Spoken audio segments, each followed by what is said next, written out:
बिस्मिल्लाहिर्रहमानिर्रहीम। अस्सलाम वालेकुम। कैसे हैं आप सब लोग? उम्मीद करती हूँ सब लोग बख़ैर व आफ़ियत होंगे। तो आज हम जो कढ़ाई करेंगे उसका पैटर्न कुछ इस तरह से राउंड पत्तियों वाले फ्लावर का था। कुछ काम मैंने पहले कर लिया है, कुछ आपके सामने इंशाल्लाह करूँगी। तो हम बिस्मिल्लाह करते हैं। ये मेरे पास येलो कलर का धागा है, वुलन थ्रेड है। और सबसे पहले हम साटिन स्टिच के साथ इसकी फिलिंग करेंगे। जैसे कि आपको एक येलो कलर की पत्ती नज़र आ रही है पहले से बनी हुई इस तरह से। तो पत्ती के सेंटर से हमने सबसे पहले स्टार्ट करना है इस तरह, ताकि हम पत्ती को हाफ यानी कि 2 पार्ट्स में डिवाइड कर सकें। धागा एक साइड पर रहेगा और इस तरह से हम साटिन स्टिच के ज़रिए से इस पत्ती को फिल करेंगे। जितने भी स्टिच आपने लेने हैं उसमें जो धागा है वो एक साइड पर, जैसे आपको मेरे लेफ़्ट हैंड के अंगूठे के नीचे धागा नज़र आ रहा है तो एक साइड पे धागा रहेगा इस तरह से। पहले हम हाफ़ भरेंगे, फिर हम दूसरी साइड से हाफ़ मुकम्मल करेंगे। इससे एक तरतीब सेट हो जाती है जो कि एम्ब्रॉयडरी में सफाई लाने में काफ़ी ज़्यादा कारआमद साबित होती है।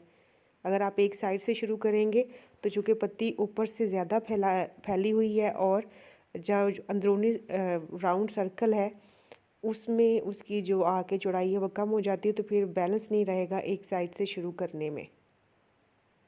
तो इसलिए हम सेंटर से शुरू करेंगे। सेम इसी तरह से हम दूसरा हिस्सा भी इसका फिल कर लेंगे दूसरी साइड से ये वाला, और इस तरह से हम इसको मुकम्मल करेंगे इंशाल्लाह।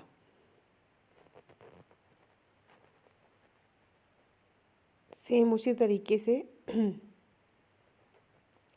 धागा एक साइड पे रहेगा। इस मर्तबा धागा राइट हैंड की तरफ रहेगा, पहले लेफ़्ट हैंड की तरफ था।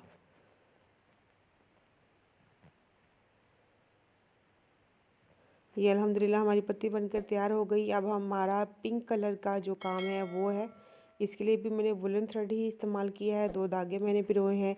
इस तरह से पत्ती का थोड़ा सा हिस्सा छोड़ते हुए यहाँ से लेकर दूसरे सिरे तक हम इस तरह सुई नीचे लेकर जाएंगे। अब ज़रा गौर से देखने वाला काम है। इस तरह से जहाँ से हमने पहले सुई निकाली थी वहीं से सुई निकालेंगे ऊपर, और इस तरफ अंगूठे के नीचे धागे को करते हुए, धागे को बहुत ज़्यादा लूज़ नहीं छोड़ना है, ना बहुत ज़्यादा टाइट करना है कि धागा जो बाद में खिंच जाए और आपको डिज़ाइन बनाने में मुश्किल हो। इस तरह से ये देखिए यूँ, और बिल्कुल छोटा सा एक स्टिच हमने एक साइड से इस तरह से कपड़ा उठाना है। इस तरह देखिए, थोड़ा सा बिल्कुल थोड़ा सा छोटा सा स्टिच है। इस तरह दोबारा से उस धागे के नीचे से सुई को निकालेंगे और ये देखिए आपको एक गोल इस तरह से राउंड बना हुआ धागे का नज़र आ रहा है। उसके अंदर से सुई को क्रॉस करते हुए इस तरह से हम इसको मुकम्मल करेंगे यूँ। अच्छा, एक और बात, जब आप पिंक कलर के धागे के नीचे से सुई को निकालेंगे तो इस तरह आपने आगे बहुत ज़्यादा नहीं खींचना, क्योंकि हमें कुछ येलो कलर का हिस्सा कवर करना है। तो बहुत ज़्यादा खींचेंगे तो वो बिल्कुल किनारे पे लग जाएगा। तो थोड़ा सा उसको लाइट हैंड के साथ आपने खींचना है। उप्स, ये हमारा धागा निकल गया है सुई के अंदर से। इसको दोबारा से पिरोते हैं सुई में इंशाल्लाह बैलेंस करने के बाद। जी, हमने धागा पिरो लिया। अब हम वहीं से अपना काम दोबारा से शुरू करेंगे। तो मैं कह रही थी कि आपने धागा बहुत ज़्यादा नहीं खींचना है, क्योंकि हमने थोड़ा सा येलो कलर का हिस्सा कवर करना है इस तरह से। देखिए बिल्कुल लाइट हैंड के साथ आपने धागे को खींचना है।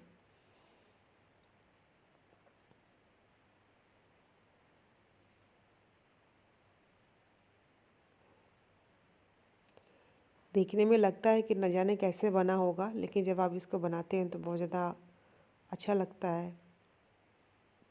क्रिएटिविटी सी महसूस होती है कि जी आप अच्छा काम कर रहे हो। इंसान थोड़ा फ्रेश महसूस करता है, ख़ुद को शाबाश देने को दिल करता है।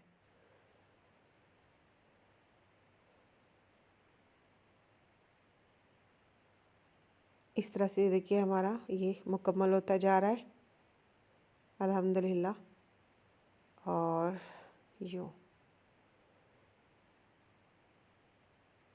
जैसे हम अंदरूनी सर्कल की तरफ जाएंगे ये ऑटोमेटिकली कम होता जाएगा। ये देखें,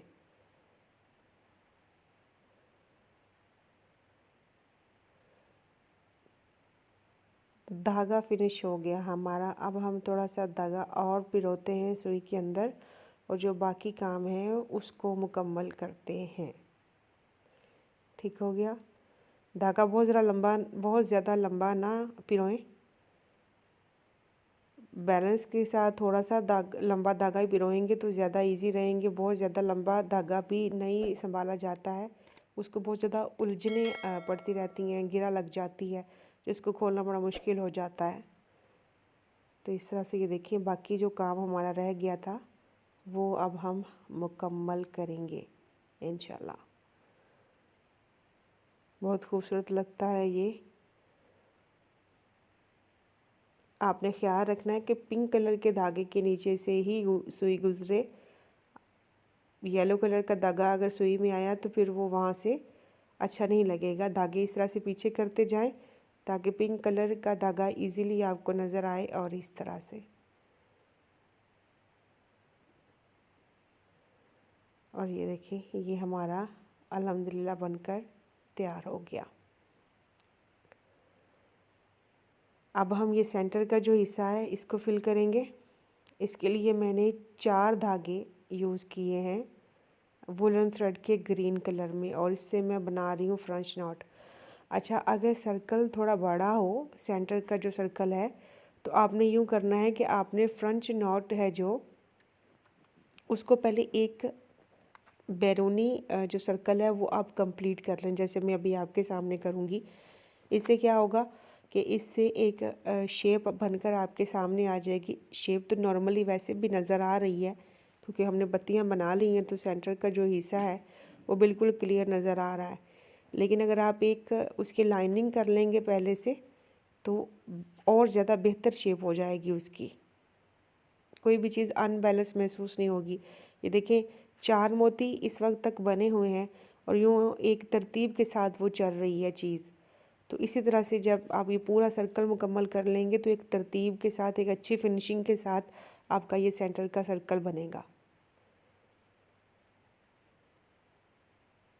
ये देखिए यूँ।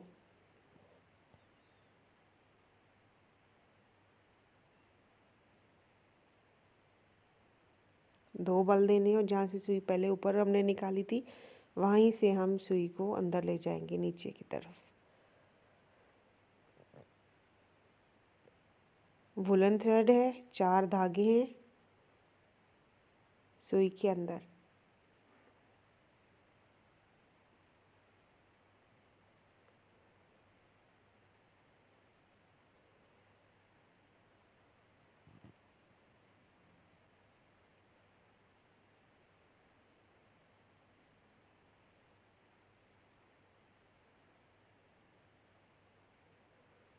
इसी तरह से हम ये सारा मुकम्मल करेंगे इंशाल्लाह। ये सारा टोटल, ये देखिए हमने एक तरतीब के साथ बनाते गए और ये देखिए अल्हम्दुलिल्लाह बन के अच्छी फिनिशिंग के साथ हमारे सामने तैयार है। ये लास्ट का रह गया है और ये अब हम बनाएंगे। उम्मीद करती हूँ आपको वीडियो पसंद आई होगी। वीडियो पसंद आई हो तो वीडियो को लाइक और शेयर ज़रूर कीजिएगा। अगर आप मेरे चैनल पर नए हैं तो चैनल को सब्सक्राइब कीजिएगा और कमेंट में अपनी राय का इज़हार करते हुए बेल आइकन को ज़रूर प्रेस कीजिएगा ताकि आने वाली तमाम वीडियोज़ की नोटिफिकेशंस आपको बर वक्त मिलते रहें। हमने नीचे से इसको लॉक कर दिया, पक्का कर दिया ताकि जो इतनी मेहनत से बना काम है ये मज़बूत रहे। अपना बहुत सारा ख्याल रखिएगा, जहाँ रहे खुश रहे। अल्लाह हाफिज़।